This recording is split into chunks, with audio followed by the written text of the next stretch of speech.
BA प्रथम वर्ष के राजनीति विज्ञान के द्वितीय प्रश्न पत्र भारतीय राजनीतिक विचारक के अंतर्गत आज मैं आपको प्राचीन भारतीय विचारक मनु द्वारा प्रतिपादित राजा के कार्य या कार्यक्षेत्र और मंत्रिपरिषद के बारे में बताना चाहूँगी। सर्वप्रथम हम राजा के कार्य या राज्य के कार्यक्षेत्र के बारे में चर्चा करेंगे। कौटिल्य के अर्थशास्त्र और शुक्र के शुक्र नीति सार में राज्य के कार्यक्षेत्र, गतिविधियों और दायित्वों की विवेचना जितने विस्तार के साथ की गई है, यद्यपि मनुस्मृति राज्य के कार्यों की वैसी विस्तृत विवेचना तो नहीं करती है, लेकिन मनुस्मृति में भी राज्य के कार्यक्षेत्र का समुचित वर्णन किया गया है। मनुस्मृति के अनुसार राज्य के दायित्व हैं प्रजारक्षण, प्रजारंजन अर्थात जन कल्याण और समाज व्यवस्था का निर्वाह। मनु ने इन शब्दों, विशेषतया प्रजारंजन शब्द का प्रयोग बहुत ही व्यापक अर्थों में किया है तथा मनु के अनुसार राज्य का कार्यक्षेत्र निम्न गतिविधियों तक विस्तृत हो सकता है, जिसमें पहला है प्रजारक्षण या प्रजा की रक्षा करना। मनुस्मृति में कहा गया है कि जब चतुर्दिक अराजकता की स्थिति थी और जब मत्स्य न्याय ने जन्म ले लिया था, तब इस स्थिति के प्रतिकार हेतु ब्रह्मा ने राज्य की रचना की थी। इस प्रकार राज्य की रचना प्रजा रक्षण के लिए हुई और राज्य तथा राजा के अस्तित्व का सर्व प्रमुख औचित्य प्रजा रक्षण ही होता है। दूसरा प्रमुख कार्य है प्रजा पालन या लोक कल्याण। प्रजा का निरंतर और धैर्यपूर्वक पालन करना भी राज्य का अनिवार्य दायित्व है और राजा प्रजा के प्रति अपने दायित्व का पालन करे, तभी वह प्रजा से कर तथा उसके आज्ञाकारिता प्राप्त करने का न्यायपूर्ण अधिकारी होता है। अगला प्रमुख कार्य आता है प्रशासनिक व्यवस्था का निर्वाह। राजा प्रजा के प्रति अपने दायित्वों को पूरा कर सके, इसके लिए मनु सुसंगठित और सक्षम प्रशासनिक व्यवस्था को अनिवार्य मानता है। चौथा प्रमुख कार्य है अर्थव्यवस्था का संचालन और नियंत्रण। मनु प्रजा के जीवन में अर्थ के महत्व को भी स्वीकार करता है तथा उसका मत है कि प्रजा की भौतिक और आर्थिक समृद्धि के लिए प्रयत्न करना राजा का परम कर्तव्य होता है।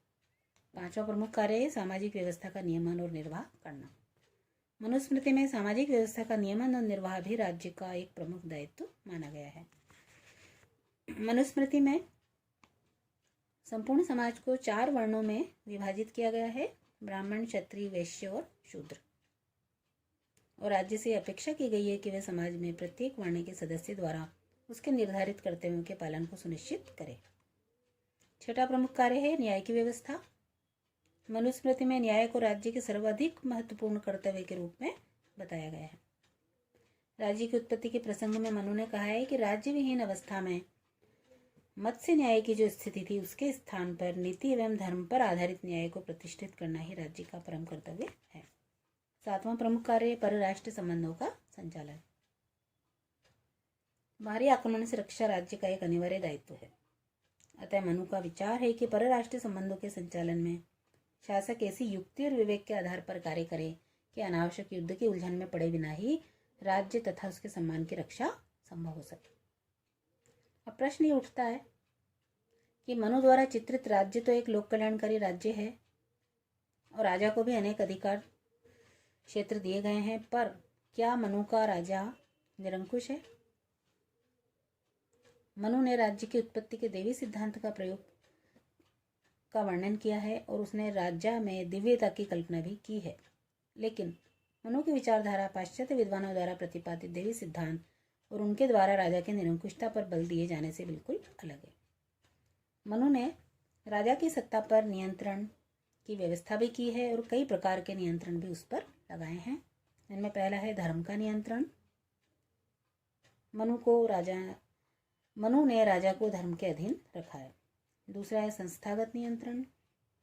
मनुस्मृति में स्पष्ट विधान है कि महत्वपूर्ण विषयों के संबंध में राजा के द्वारा मंत्रियों और अन्य शासकीय अभिकरणों से मंत्रणा प्राप्त करना आवश्यक होगा। तीसरा राजा के लिए दंड विधान। मनुस्मृति में राजा के लिए भी सजा का या दंड का प्रावधान है।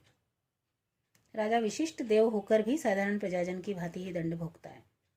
चौथा है राजा के व्यक्तिगत गुण, प्रशिक्षण और दिनचर्या। मनुस्मृति में राजा के लिए जिन व्यक्तिगत गुणों पर बल दिया गया है उसके लिए कठोर प्रशिक्षण और कठोर दिनचर्या की व्यवस्था भी की गई है। तो इस प्रसंग में मूल प्रश्न यही है कि राजा पर प्रजा का प्रभावी नियंत्रण स्थापित किया गया है या नहीं। इसमें भी विद्वानों में मतभेद हैं। विद्वानों का एक वर्ग, जिसमें मनुस्मृति के एक प्रमुख टीकाकार हैं डॉक्टर केवल मोटवानी, और पाश्चात्य विद्वान डॉक्टर बी ए सालेटोव, इस बात पर बल देते हैं कि मनु का राजा प्रजा के प्रति उत्तरदायी है और जनता राजा को गद्दी से भी उतार सकती है। अगर हम निष्कर्ष के रूप में कहें तो सुविचारित मत यही है कि मनुस्मृति राजा पर प्रजा का प्रत्यक्ष और तत्काल प्रभावी नियंत्रण तो स्थापित नहीं करती, लेकिन परोक्ष में राजा के जनता के प्रति उत्तरदायी होने पर बल देती है। अब हम चर्चा करते हैं मंत्रिपरिषद की। तो मंत्रिपरिषद की आवश्यकता बताते हुए मनु ने लिखा है कि किसी व्यक्ति के लिए सरल कार्य भी अकेले संपादित करना कठिन होता है, अतः महान फल देने वाला राजकार्य तो अकेले राजा के द्वारा चलाया ही नहीं जा सकता।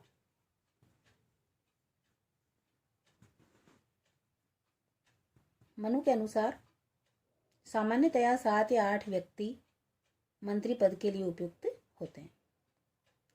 मंत्री पद की नियुक्ति के हेतु योग्यताएं भी मनु के द्वारा बताई गई हैं। उनके अनुसार राजा को कुलीन, शास्त्र ज्ञाता, शूरवीर, शस्त्र चलाने में निपुण और परीक्षित व्यक्तियों को ही मंत्री पद पर नियुक्त किया जाना चाहिए।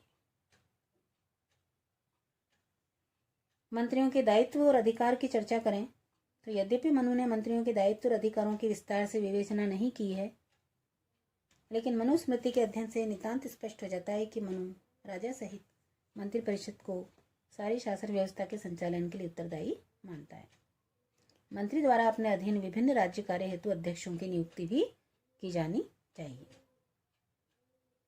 मंत्रिपरिषद की कार्य प्रणाली के बारे में चर्चा करें तो मनुस्मृति में राजा के द्वारा मंत्रियों से पृथक पृथक विचार करने और संपूर्ण मंत्रिपरिषद के साथ सामूहिक रूप से विचार करने, दोनों ही विधियों का उल्लेख किया गया है। मंत्रणा की गोपनीयता पर भी मनु ने विशेष रूप से बल दिया है कि मंत्रियों से प्राप्त समस्त मंत्रणा को बहुत अधिक गुप्त रखना अधिक आवश्यक माना गया है। तो इस प्रकार से मनु के मंत्रिपरिषद संबंधी समस्त व्यवस्था सभी दृष्टियों से काफ़ी विकसित है। मनु ने मंत्रियों के विषय में प्राय वे सभी बातें बताई हैं जो कि प्राचीन भारत में मान्यता प्राप्त कर चुकी थी। मनु ने विभागीय प्रथा की ओर भी संकेत दिया। मंत्रियों में एक मंत्री प्रधानमंत्री जैसा बताया गया, जिसे मुख्य अमात्य कहा गया था। इसके साथ ही मंत्रणा की गोपनीयता के सिद्धांत पर विशेष बल दिया गया। धन्यवाद।